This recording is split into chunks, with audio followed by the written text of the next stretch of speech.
Bayangkan sebuah ilmu yang berjanji memberi manusia kekuatan untuk mengubah timah menjadi emas, menyembuhkan penyakit, memperpanjang hidup, menciptakan manusia buatan, dan menyingkap bahasa rahasia alam semesta. Ilmu ini disebut alkimia. Bagi sebagian orang, ilmu ini adalah leluhur kimia modern. Bagi yang lain, ilmu ini adalah sihir, penipuan, kegilaan, atau sesuatu yang jauh lebih berbahaya. Ilmu terlarang yang mencoba menjadi Tuhan. Karena di balik tungku, logam, simbol, dan naskah rahasia itu, alkimia bertanya apakah manusia bisa mengambil alih kerja alam. Jika Tuhan menciptakan kehidupan, bisakah manusia menciptakan manusia buatan? Jika alam membentuk emas di kedalaman bumi, bisakah manusia memaksa proses itu terjadi di laboratorium? Jika tubuh manusia ditakdirkan membusuk dan mati, bisakah manusia menemukan ramuan untuk melawan kematian? Mulai dari transmutation, perubahan satu zat menjadi zat lain, philosopher's stone atau batu filsuf, batu legendaris yang dipercaya dapat mengubah logam biasa menjadi emas dan juga memberi kehidupan panjang, magnum opus, karya agung alkemis untuk mencapai kesempurnaan, dan juga tria prima, 3 prinsip rahasia yang membentuk tubuh, jiwa, dan roh materi. Kita melihatnya juga di mana-mana dalam budaya populer.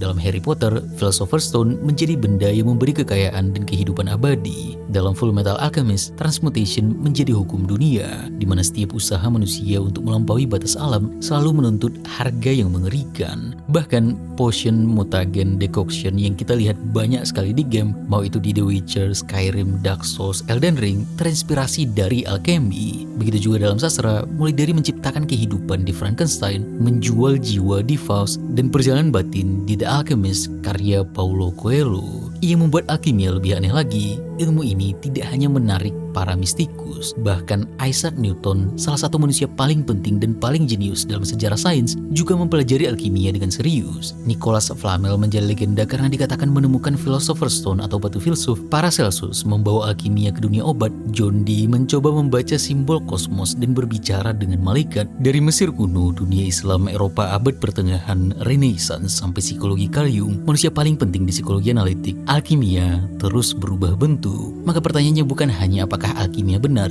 pertanyaan yang lebih mengganggu adalah mengapa selama ribuan tahun manusia begitu terobsesi dengan ilmu yang menjanjikan satu hal paling berbahaya, yaitu keluar dari batas manusia, menyentuh rahasia penciptaan, dan berdiri terlalu dekat dengan tahta Tuhan.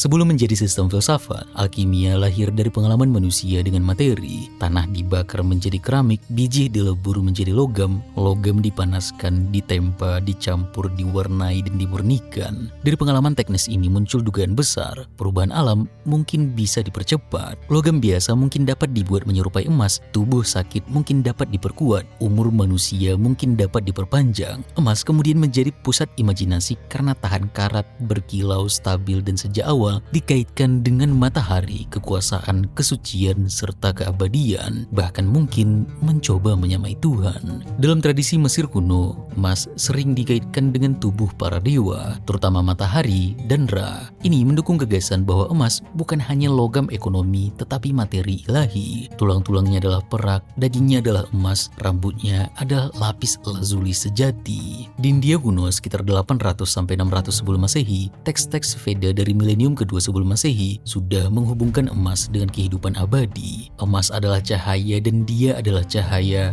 Emas adalah keabadian dan dia adalah keabadian. Gagasan ini kemudian berkembang dalam tradisi Rasayana, sebuah tradisi yang menghubungkan obat, merkuri, tubuh, peremajaan, dan pembebasan spiritual. Dalam tradisi Buddhis Tantrik yang kemudian tersimpan dalam kanon Tibet, muncul teks-teks alkimia dengan judul seperti Risalah Ringkas tentang transmutasi menjadi emas dan juga Risalah tentang penyempurnaan merkuri. Sementara itu, Arthasastra menunjukkan sisi teknis yang lebih praktis dari dunia India kuno, di mana disebutkan di sana tambang, logam, mineral, garam, parfum, gula, dan bahan-bahan produksi negara. Ada istilah penting dalam tradisi India yang disebut rasayana. Kata rasa dapat berarti esensi, cairan, sari kehidupan, dan dalam alkimia sering merujuk ke merkuri. Yang membuat rasayana dapat dipahami sebagai mengolah esensi kehidupan. Tradisi ini memakai merkuri, sulfur, mencampur logam mineral dan obat sebagai bagian dari usaha untuk memperkuat tubuh, menyembuhkan penyakit, memperlambat penuaan, dan mencapai umur panjang. Dalam bentuk spiritualnya yang lebih ambisius, Rasayana juga mengejar Divya Deham, tubuh ilahi, serta Jivan Mukti, pembebasan spiritual saat manusia masih hidup dalam tubuh. Dalam beberapa teks Sanskrit, Merkuri dan sulfur bahkan dibaca secara simbolik melalui hubungan kosmis antara Shiva dan Devi. Avraka adalah benihmu, sedangkan benihku adalah Merkuri. Wahai Dewi, dari penyatuan keduanya, kematian dan kemiskinan dihancurkan. Tetapi Merkuri juga berbahaya. Merkuri itu harus dibersihkan, digiling, dicampurkan, dipanaskan, didinginkan, dan distabilkan sebelum bisa dipakai. Setelah diolah, Merkuri dipercaya dapat digunakan untuk dua hal besar: mengubah logam biasa menjadi emas dan membuat obat untuk memperkuat tubuh manusia.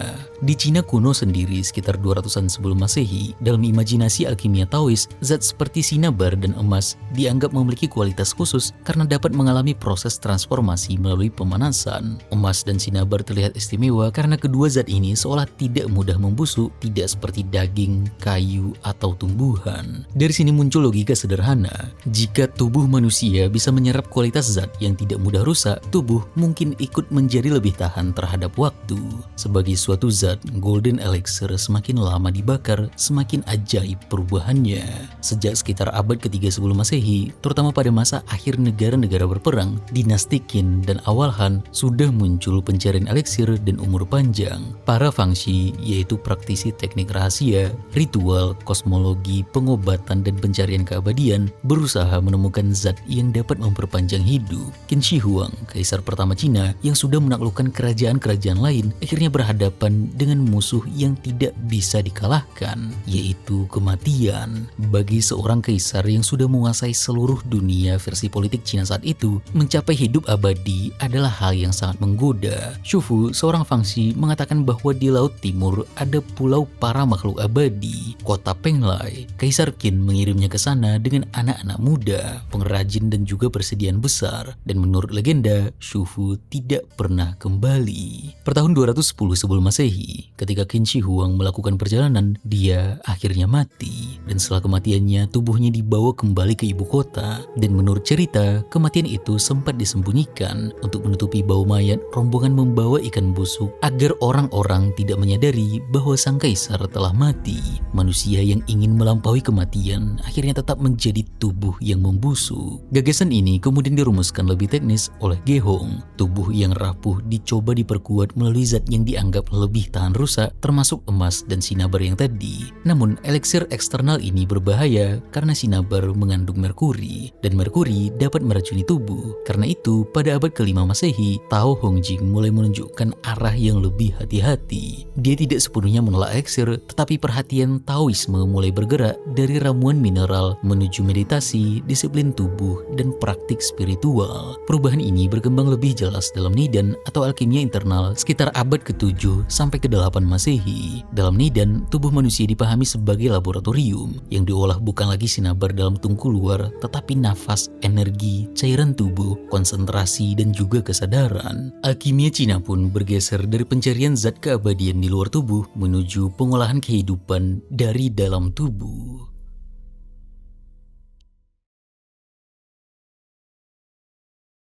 Alkimia Barat mulai terlihat jelas di Mesir Helenistik, terutama di Alexandria, sekitar abad pertama sebelum Masehi sampai abad ketiga Masehi. Alexandria adalah pusat pertemuan tradisi Mesir, filsafat Yunani, administrasi Romawi, astrologi Babilonia Helenistik, tradisi Yahudi, Gnostisisme, agama-agama misteri, dan kekristenan awal. Dari lingkungan inilah, alkimia Barat mengambil bentuk sebagai gabungan antara teknik pengolahan materi, teori filsafat alam, simbol keagamaan, dan juga praktik ritual. Akar teknis alkimia Alexandria berasal dari dunia bengkel. Para pengrajin logam sudah terbiasa melebur, mencampur, memurnikan, dan mewarnai logam. Para pewarna memahami cara mengubah tampilan bahan dengan pigmen dan larutan. Pembuat kaca memakai api, pasir, mineral, dan zat pewarna untuk menghasilkan benda transparan atau berwarna. Pembuat batu permata imitasi mencoba membuat bahan biasa tampak seperti permata mahal. Dari dunia praktis seperti inilah alkimia awal berkembang. Dalam dalam Leiden Papyrus 10, kita menemukan resep dengan judul seperti Manufacture of Asem, Writing in Letters of Gold, dan Purification of Tin. Ini menunjukkan bahwa teks tersebut berisi teknik untuk membuat logam tampak lebih mulia, memberi warna seperti emas, dan memproses logam tertentu. Sementara dalam Stockholm Papyrus, muncul resep seperti Emerald made from crystal to dye stones green, dan Cleaning of Pearls. Namun, pengalaman ini masih bersifat praktis. Manusia tahu bahwa materi berubah, tetapi belum memiliki bahasa teoritis untuk menjelaskan mengapa perubahan itu terjadi. Filsafat Yunani yang sudah berkembang jauh sebelum itu memberi bahasa itu. Pada abad ke-5 sebelum Masehi, Empedokles, filsuf Yunani kuno, mengajukan gagasan bahwa semua benda tersusun dari 4 akar dasar: tanah, air, udara, dan api. Tapi semua itu berubah saat negara api menyerah. Perubahan benda terjadi karena 4 unsur itu bergabung, berpisah, dan tersusun ulang. 4 elemen adalah prinsip dasar untuk menjelaskan sifat benda. Aristoteles, salah satu manusia paling jenius, kemudian mengembangkan gagasan ini menjadi sistem yang lebih rapi. Dia mengatakan api bersifat panas dan kering, udara bersifat panas dan basah, air bersifat dingin dan basah, bumi bersifat dingin dan kering. Dari sini alkimia mendapat dasar konseptual untuk transmutation. Para alkemis tidak memahami logam seperti kimia modern memahami unsur dalam tabel periodik. Logam justru dipahami sebagai campuran kualitas. Karena itu, perubahan logam dianggap mungkin jika kualitas dasarnya dapat diatur ulang. Timah, timbal, tembaga, besi, perak, dan emas dilihat berada dalam satu tangga kesempurnaan materi. Emas menjadi bentuk paling sempurna karena emas tahan rusak, stabil, berkilau, dan tidak mudah berubah oleh waktu. Kerangka ini menjelaskan mengapa alkimia sering berbicara tentang mematangkan logam. Dalam imajinasi alkimia, alam bekerja perlahan di dalam bumi untuk membentuk logam. Logam rendah dipandang sebagai materi yang belum selesai, belum matang, atau belum mencapai bentuk tertinggi. Tugas alkemis adalah mempercepat proses alam itu melalui api, tungku, zat pelarut, pemurnian, dan juga proses laboratorium. Alkimia barat juga memiliki mitos yang lebih kuat di hermetisisme. Alam semesta dipahami memiliki susunan tersembunyi yang dapat dibaca melalui korespondensi antara langit, bumi, tubuh, jiwa, planet, logam, dan proses laboratorium. Karena itu, mengolah logam tidak hanya dipahami sebagai kerja teknis, tetapi juga cara membaca hubungan antara materi, kosmos, dan juga manusia itu sendiri. Figur utama tradisi ini adalah Hermes Trismegistus, sosok yang lahir dari pertemuan dewa Hermes Yunani dan juga dewa Thoth Mesir di Alexandria. Hermes berhubungan dengan pesan, perantara, perjalanan, dan kecerdikan, sedangkan Thoth berhubungan dengan tulisan, pengukuran, kebijaksanaan, dan pengetahuan sakral. Dari gabungan inilah muncul Hermes Trismegistus, Hermes yang 3 kali agung, figur mitologis yang dianggap sebagai sumber pengetahuan rahasia tentang alam, Tuhan, jiwa, bintang, obat, sihir, dan alkimia. Teks-teks yang dikaitkan dengan Hermes disebut hermetika. Dalam teks-teks hermetik, dunia dibaca sebagai susunan hidup yang penuh hubungan tersembunyi. Salah satu bentuk korespondensi paling penting dalam alkimia adalah hubungan antara 7 planet klasik dan 7 logam. Emas dengan matahari, perak dengan bulan,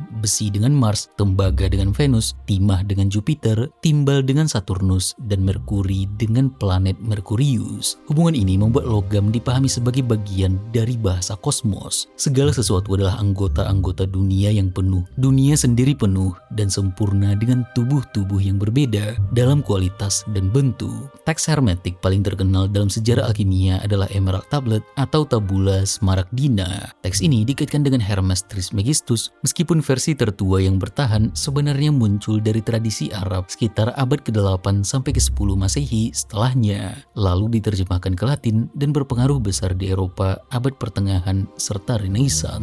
Tertulis salah satu kutipan paling terkenal dalam alkimia. Apa yang di bawah seperti apa yang di atas, dan apa yang di atas seperti apa yang di bawah. Dari sini tungku, logam, api, dan emas memperoleh makna kosmis. Beberapa nama penting muncul dalam periode awal ini, mulai dari Pseudo Democritus yang membahas pewarnaan logam, emas imitasi, perak imitasi, dan cara membuat bahan murah tampak seperti bahan mulia. Kemudian dilanjutkan Mary Di Jewish yang mulai membutuhkan perangkat untuk mengatur panas, uap, distilasi, dan proses tertutup dengan bain-marie, tribikos, dan kerotakis. Ada juga Cleopatra the Alchemist yang membawa alkimia ke simbol visual dengan Ouroboros yang menjelaskan siklus perubahan mulai dari pelarutan, kehancuran, pembentukan kembali, dan kesatuan awal akhir. Sampai nantinya Zosimos dengan Panopolis yang membawanya ke arah spiritual dengan menjelaskan bahwa proses laboratorium ini juga terjadi di dalam mimpi, ritual, pengorbanan, dan pemurnian jiwa manusia.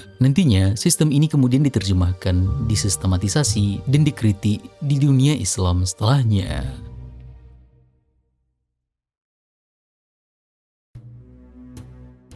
Sejak abad ke-7 sampai ke-9 Masehi, alkimia barat bergerak ke dunia Islam melalui penerjemahan teks Yunani, Hermetik, Aristotelian, medis, astrologis, dan alkimia ke bahasa Syriak dan Arab. Di sini, alkimia tidak hanya disimpan, tetapi diklasifikasi, dikomentari, dikritik, dan dihubungkan dengan kedokteran, farmasi, metalurgi, astrologi, serta praktik laboratorium. Pada abad ke-8 sampai ke-10 Masehi, versi Arab dari Emerald Tablet atau Tabula Smaragdina muncul dalam teks-teks seperti Sir Al-Kholiqo atau Secret of Creation dan Sir Al-Asror atau Secret of Secrets. Benar, pasti tidak ada keraguan di dalamnya. Yang atas dari yang bawah dan yang bawah dari yang atas. Tokoh paling terkenal dalam alkimia Islam adalah Jabir ibnu Hayyan yang di barat dikenal sebagai Jaber. Dalam tradisi Jabirian, alkimia menjadi jauh lebih terstruktur dengan klasifikasi zat, juga klasifikasi logam berdasarkan panas, dingin, kering, dan basah. Salah satu gagasan paling ambisius dalam tradisi Jabirian adalah takwin, yaitu penciptaan artifisial. Dalam bentuk ekstrimnya, takwin bahkan dibayangkan memiliki kemungkinan menciptakan kehidupan di dalam laboratorium. Disinilah alkimia menjadi semacam ilmu terlarang untuk mengimbangi Tuhan. Karena alkimia mulai menyentuh pertanyaan tentang apakah manusia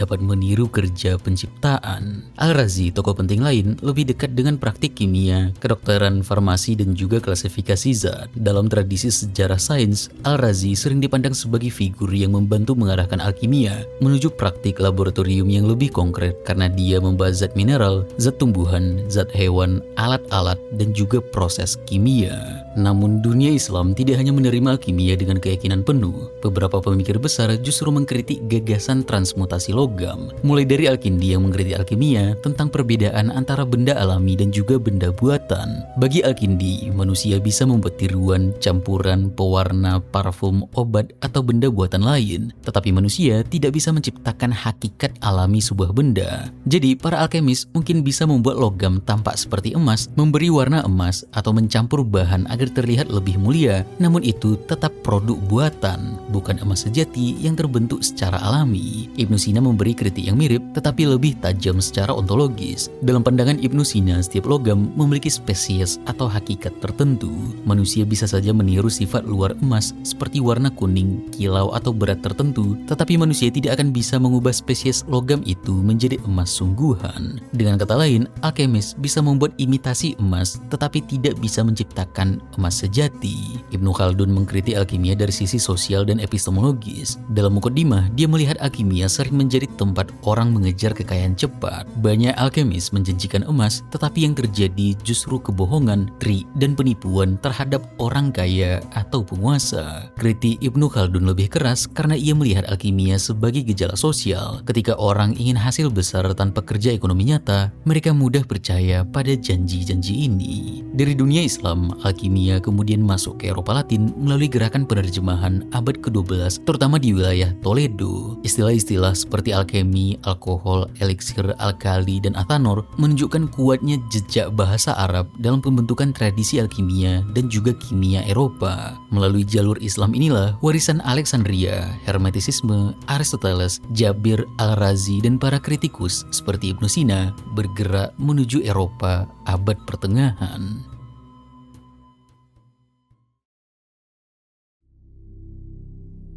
Sebelum periode penerjemahan di Toledo, Eropa Barat memiliki pengrajin logam, tabib pembuat obat, dan tradisi teknis. Tetapi alkimia sebagai sistem teks belum dikenal luas dalam bahasa Latin. Momen penting terjadi pada 1144 ketika Robert of Chester menerjemahkan Liber de Compositione Alchimia dari bahasa Arab ke bahasa Latin. Terjemahan ini sering dianggap sebagai salah satu pintu masuk utama alkimia ke dunia Latin yang pada abad ke-12 dan awal abad ke-13 masih menerjemahkan dan belum menciptakan sistem baru. Turba Philosophorum, karya-karya yang dikaitkan dengan Ibnu Sina, Al-Razi, Jabir atau Jeber, dan berbagai teks hermetik mulai beredar di kalangan sarjana Latin di lingkungan biara, sekolah katedral, universitas awal, dan lingkaran para tabib. Pada abad ke-13, Albertus Magnus membahas alkimia melalui kerangka filsafat alam Aristoteles dalam De Mineralibus. Albertus menjelaskan bahwa logam terbentuk di dalam bumi dari campuran sulfur dan merkuri yang menerima kualitas tertentu seperti panas, dingin, kering, dan basah. Karena kualitas tersebut dapat diubah, seorang alkemis mungkin dapat membersihkan logam, mengubah warna dan sifatnya, atau membuat logam menyerupai emas. Sulfur dapat disebut sebagai ayah dan merkuri sebagai ibu. Lebih tepatnya, dalam pembentukan logam, sulfur berperan seperti benih laki-laki, sedangkan merkuri seperti cairan menstruasi yang membeku menjadi tubuh embrio. Namun meskipun perkataan Albertus ini terdengar aneh, dia juga mengikuti keraguan Ibnu Sina bahwa teknik alkimia belum tentu mampu mengubah hakikat satu jenis logam menjadi jenis lainnya. Emas buatan harus diuji melalui pembakaran dan pemeriksaan sifatnya karena banyak hasil transmutasi hanya berupa tiruan yang akhirnya rusak atau kembali memperlihatkan bahan asalnya. Setelah Albertus meninggal pada tahun 1280,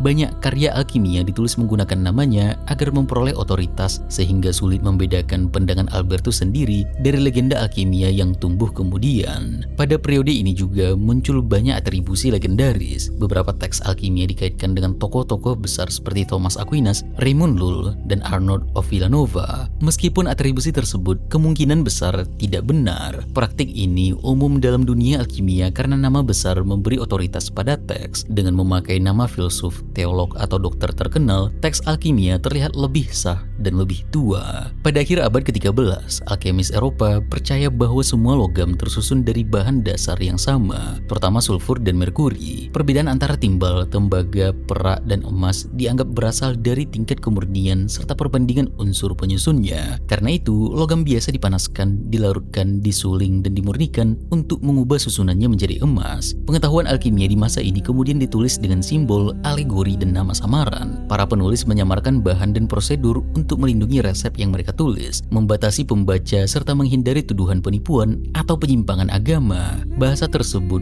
membentuk citra alkimia sebagai ilmu rahasia yang dipahami oleh orang-orang terpilih. Pada abad ke-14, alkimia keluar dari lingkungan sarjana Latin dan mulai masuk ke imajinasi sosial Eropa. Klaim transmutasi menyentuh ekonomi karena emas berhubungan dengan uang, pajak, dan stabilitas logam mulia. Klaim eliksir menyentuh agama karena menjanjikan umur panjang dan batas tubuh manusia. Karena itu, gereja, negara, dan bahkan sastra mulai melihat para alkemis sebagai figur ambigu, pencari pengetahuan, pembuat obat, pengrajin rahasia, atau penipu. Gereja dan negara mulai memberi perintah. Pada tahun 1317, Pope John ke-12 mengeluarkan edik Sponde Quas non exhibens yang mengecam orang-orang yang menjanjikan pembuatan emas dan perak palsu melalui alkimia. Larangan ini memang diarahkan pada pseudo alkemis dan penipu transmutasi, bukan seluruh studi tentang alam. Namun edik ini menunjukkan bahwa alkimia sudah cukup populer dan cukup bermasalah untuk menarik perhatian otoritas gereja. Melalui ketetapan ini, kami memerintahkan bahwa siapapun yang membuat atau menyuruh membuat emas maupun perak semacam itu harus menyerahkan kepada perbendaharaan umum emas atau perak asli sebanyak jumlah logam palsu yang telah mereka hasilkan. Pada tahun 1376,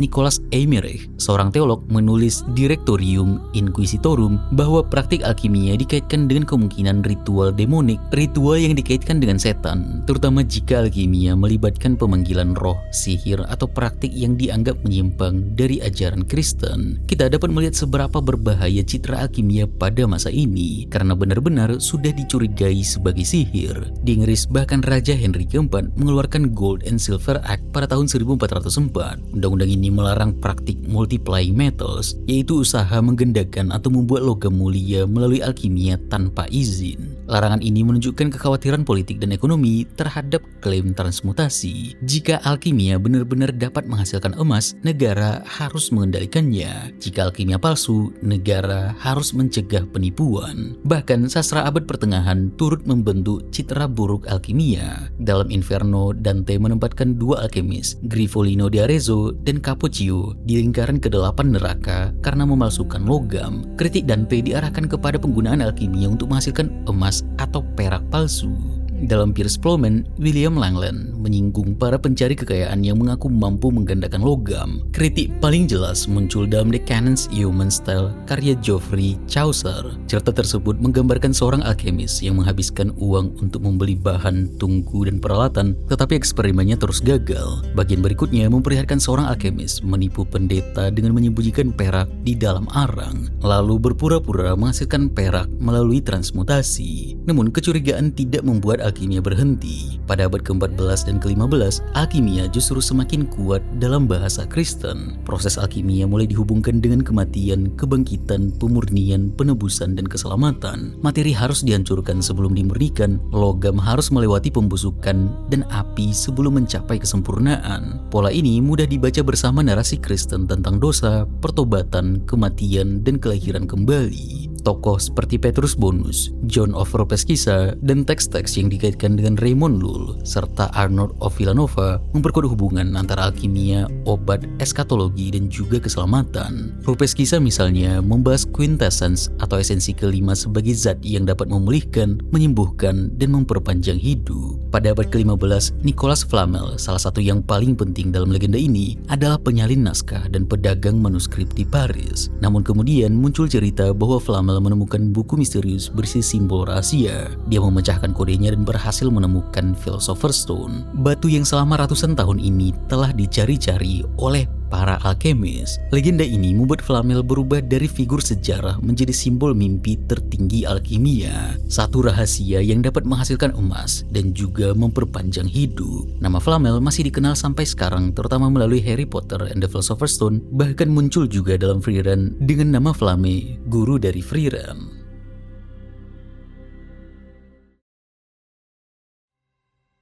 Pada masa Renaissance, alkimia juga mengalami kebangkitan besar karena Eropa kembali membaca teks-teks Yunani, Platonik, dan Hermetik. Salah satu momen penting terjadi pada abad ke-15 ketika Marsilio Ficino menerjemahkan Corpus Hermeticum ke dalam bahasa Latin. Teks ini dianggap sangat tua oleh para pemikir Renaissance, bahkan sering dipercaya lebih tua daripada Plato dan bahkan Musa. Meskipun penelitian modern hari ini menunjukkan bahwa teks Hermetik berasal dari periode Helenistik dan Romawi. Kesalahpahaman kronologis ini justru membuat Hermetisisme sangat berpengaruh karena para humanis Renaissance menganggap Hermes Trismegistus sebagai sumber kebijaksanaan purba, di mana ada bias di dalam pikiran manusia yang menjelaskan semakin kuno berarti semakin besar keagungannya. Iklim intelektual Renaissance menempatkan manusia sebagai makhluk yang dapat naik, membentuk diri dan memahami kosmos di bawah pengaruh Platonisme, Neoplatonisme, astrologi, kabalah, dan sihir alam. Bahasa korespondensi hermetik kembali dipakai untuk membaca hubungan planet, logam, tumbuhan, organ tubuh, angka, huruf, dan warna. Rudolf II, Kaisar Romawi Suci, menjadikan Praha sebagai salah satu pusat alkimia dan okultisme Eropa. Setelah memindahkan istananya dari Wina ke Praha pada tahun 1583, dia memberi dana, perlindungan, gelar, tempat tinggal, bahan, dan ruang kerja bagi astronom, astrolog, alkemis, seniman, kolektor, dan tabib. Patronase semacam inilah yang membuat alkimia dan para alkemis hidup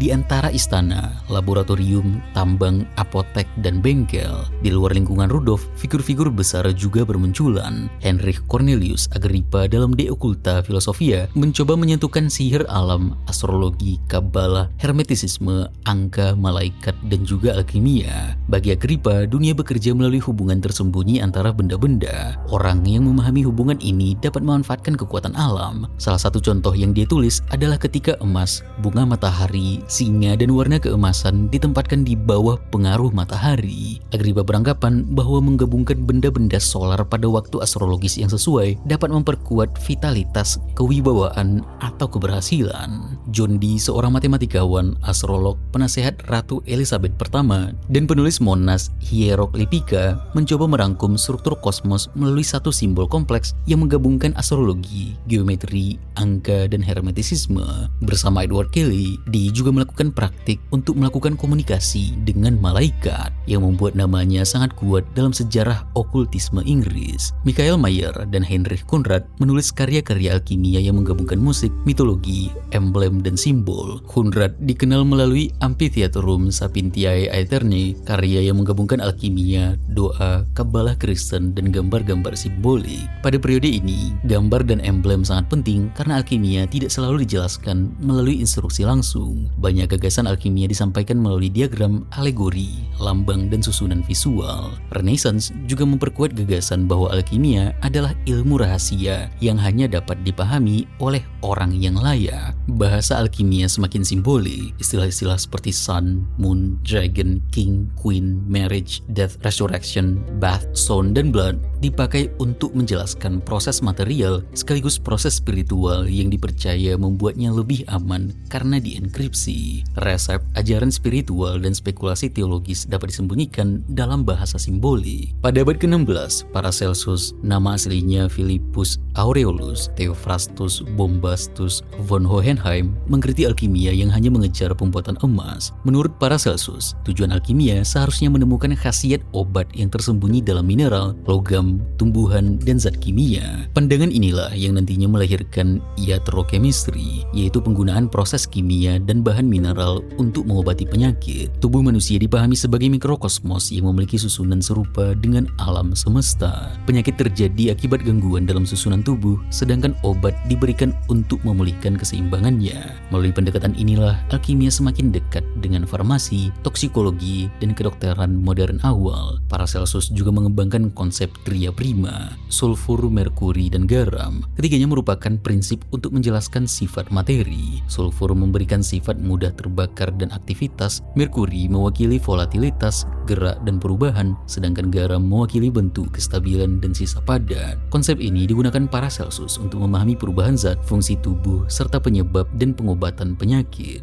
Abad ke-17 menjadi masa ketika batas antara alkimia dan kimia masih kabur. Istilah kimia dan alkimia sering dipakai secara tumpang tindih. Praktisi pada masa itu pun belum selalu memisahkan eksperimen material dari teologi, astrologi, hermetisisme, dan juga filsafat alam. Laboratorium dapat menjadi tempat untuk membuat obat, mengolah logam, melakukan distilasi, meneliti gas, sekaligus mencari philosopher's stone. Tycho Brahe, yang lebih dikenal sebagai astronom, memiliki laboratorium di Uraniborg dan tertarik pada alkimia medis. Mikhail Sendivogius, alkemis Polandia, menulis karya alkimia dan dikenal dalam sejarah kimia karena eksperimen mengenai udara dan zat yang kelak dikaitkan dengan oksigen. Jan Baptist van Helmont memperkenalkan istilah gas dan bekerja di wilayah antara kedokteran, kimia, dan juga alkimia. Robert Boyle mendorong metode eksperimen yang lebih ketat, tetapi Boyle masih hidup dalam lingkungan intelektual yang mengenal alkimia, transmutasi, dan pencarian prinsip aktif dalam materi. Yang paling terkenal dan menjadi contoh paling kuat dari batas kabur ini adalah Isaac Newton. Newton dikenal oleh kita semua selain sebagai manusia paling jenius yang pernah ada, juga sebagai tokoh gravitasi, kalkulus, optik, dan fisika modern. Namun, Newton juga menulis sangat banyak tentang alkimia. Newton membaca, menyalin, mengomentari, dan menyusun teks-teks alkimia. Bagi Newton, alam memiliki hukum tersembunyi yang dapat ditemukan melalui matematika, eksperimen teologi, dan juga studi teks kuno, termasuk alkimia.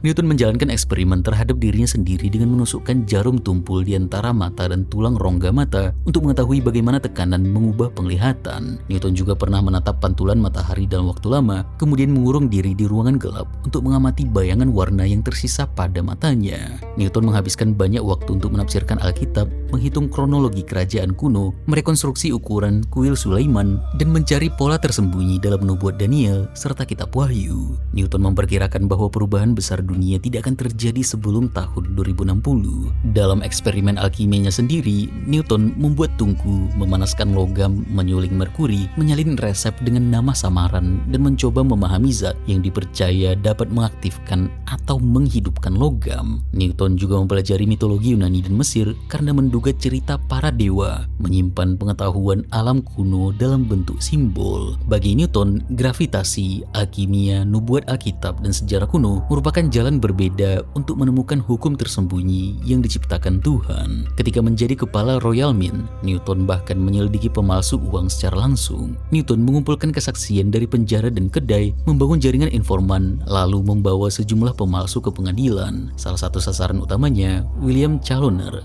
akhirnya dihukum gantung. Pada masa modern awal ini, alkimia tidak dapat dipahami sebagai lawan sederhana dari sains. Banyak tokoh yang membantu membentuk sains modern masih bekerja dalam dunia yang kita anggap sekarang bercampur. Laboratorium, kitab suci, simbol kuno, eksperimen, matematika, obat, logam, dan spekulasi tentang kekuatan tersembunyi alam. Pemisahan tegas antara alkimia dan kimia baru akan menguat pada abad setelahnya, abad ke-18.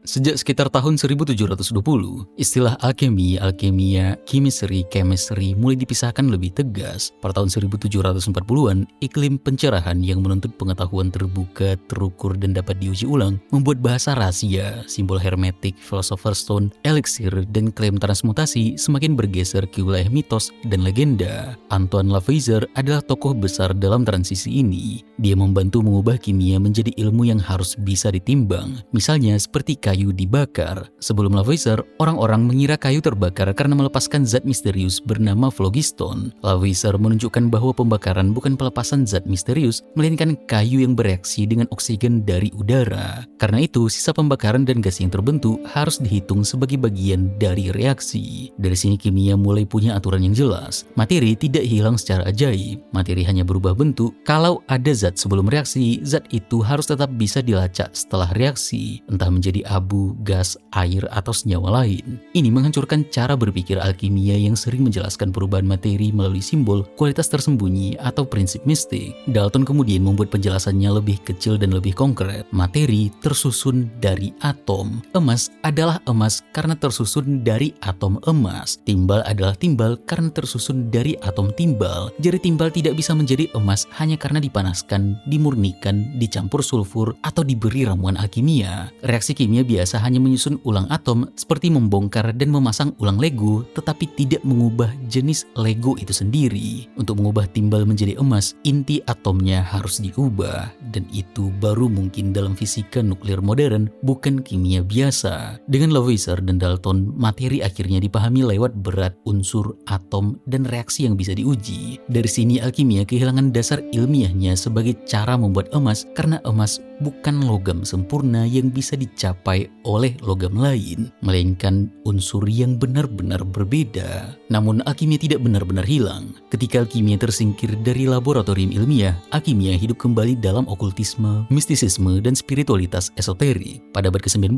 banyak penulis mulai membaca teks alkimia sebagai bahasa simbolik tentang transformasi jiwa. Mary Ann Atwood dalam Exsuggestive Inquiry into the Hermetic Mystery berpendapat bahwa teks alkimia lama menyimpan ajaran mistik tentang pengalaman batin manusia. Logam kasar menunjuk pada kondisi batin yang masih kacau dan belum terlatih. Emas menunjukkan pada kondisi batin yang sebaliknya, yang sudah jernih. Api ditafsirkan sebagai tekanan, disiplin, dan pengalaman yang memurnikan manusia. Tungku menunjuk pada ruang batin tempat proses itu berlangsung. Setelah buku itu terbit, Atwood dan ayahnya menarik kembali banyak salinan karena isinya dianggap terlalu terbuka dalam membahas rahasia hermetik. Ethan Allen Hitchcock dalam Remarks Upon Alchemist melihat teks alkimia sebagai tulisan terselubung tentang pembentukan karakter yang mirip-mirip juga. Perhatian utamanya ada di cara manusia mengolah dirinya secara moral. Menurut Hitchcock, para alkemis memakai bahasa material karena ajaran tentang jiwa, agama, dan moralitas dapat menimbulkan bahaya sosial jika ditulis terlalu langsung. Bahasa logam memberi perlindungan bagi penulis sekaligus menyaring pembaca. Eliphas Levi dalam Dogme et Rituel de la Haute Magie membahas alkimia bersama Kabbalah,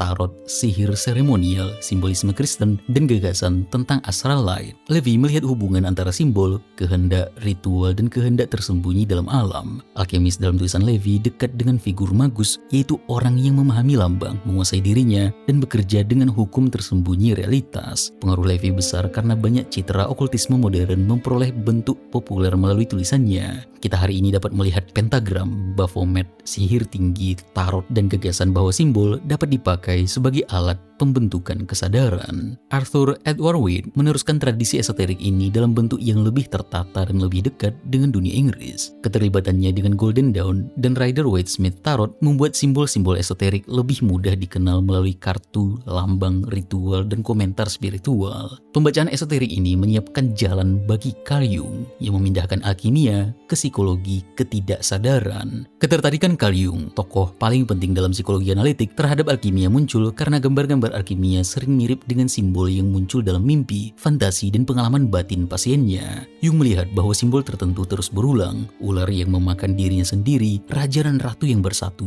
matahari dan bulan, anak ilahi, wadah tertutup, batu ajaib, kematian, pembusukan, dan kelahiran kembali. Simbol-simbol ini dibaca sebagai bentuk kerja ketidaksadaran. Dalam psikologi Jung, ketidaksadaran memiliki pola-pola simbolik yang lebih tua dan lebih dalam yang dia sebut sebagai archetype. Alkimia memberi Jung bahasa visual untuk menjelaskan proses tersebut. Nigredo misalnya menggambarkan fase gelap ketika diri terasa pecah, kacau, busuk, atau kehilangan bentuk lama. Albedo menggambarkan kejernihan awal setelah manusia mulai melihat dirinya dengan lebih sadar. Citrinitas menggambarkan munculnya penerangan batin ketika kesadaran mulai menemukan arah. Rubedo menggambarkan pematangan akhir saat unsur-unsur yang bertentangan dalam diri dapat hidup dalam susunan yang lebih utuh. Jung juga memberi perhatian besar pada simbol konjunksio, yaitu penyatuan hal-hal yang berlawanan. Dalam teks alkimia, penyatuan ini sering digambarkan melalui raja dan ratu, matahari dan bulan, laki-laki dan perempuan, sulfur dan merkuri, atau perkawinan suci. Jung membaca gambaran ini sebagai simbol integrasi psikis. Manusia sering hidup dalam pertentangan rasio dan insting, kesadaran dan ketidaksadaran, persona sosial dan bayangan pribadi, maskulinitas dan feminitas batin,